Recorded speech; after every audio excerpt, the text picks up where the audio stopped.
दोस्तों, आज हम इस वीडियो में रामायण और महाभारत की ऐसी बातें बताएंगे जो आपस में मिलती हैं। रामायण और महाभारत दोनों इस दुनिया के सबसे बड़े महाग्रंथ हैं। रामायण का संबंध त्रेता युग से है और महाभारत का संबंध द्वापर युग से है। इन दोनों ग्रंथों में ऐसी बातें हैं जो काफी समान हैं और विचित्र भी हैं। इन दोनों ग्रंथों में अंतर है पात्र और घटनाओं का। इन दोनों ग्रंथों में ऐसी कौन सी समानता है, इसको जानने से पहले वीडियो को पूरा देखें और चैनल को जरूर सब्सक्राइब करें। हम बात करेंगे सबसे पहले रामायण और महाभारत की नायिका की। रामायण में नायिका माता सीता है और महाभारत की नायिका द्रौपदी है।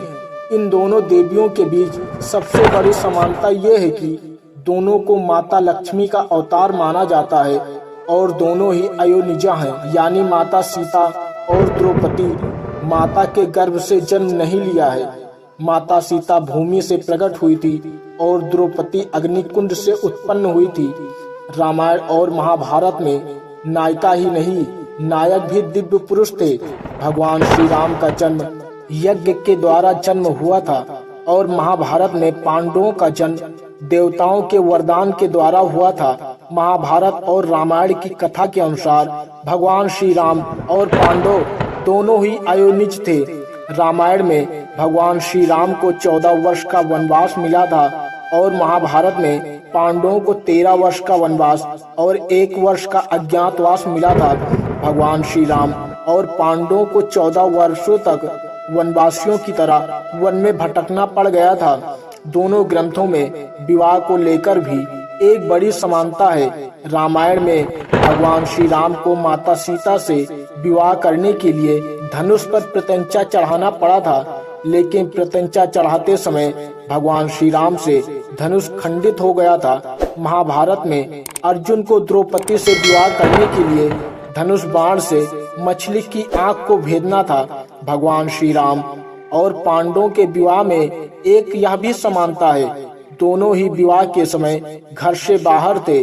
भगवान श्री राम ऋषियों की सहायता करने के लिए घर से बाहर थे और पांडव लाक्षागृह की अग्नि से बचकर वन में भटक रहे थे। महाभारत और रामायण में ये भी समानता है। रामायण में वायुदेव के पुत्र के रूप में महाबली संकट मोचन हनुमान थे और महाभारत में वायुदेव के पुत्र के रूप में महाबली भीम थे।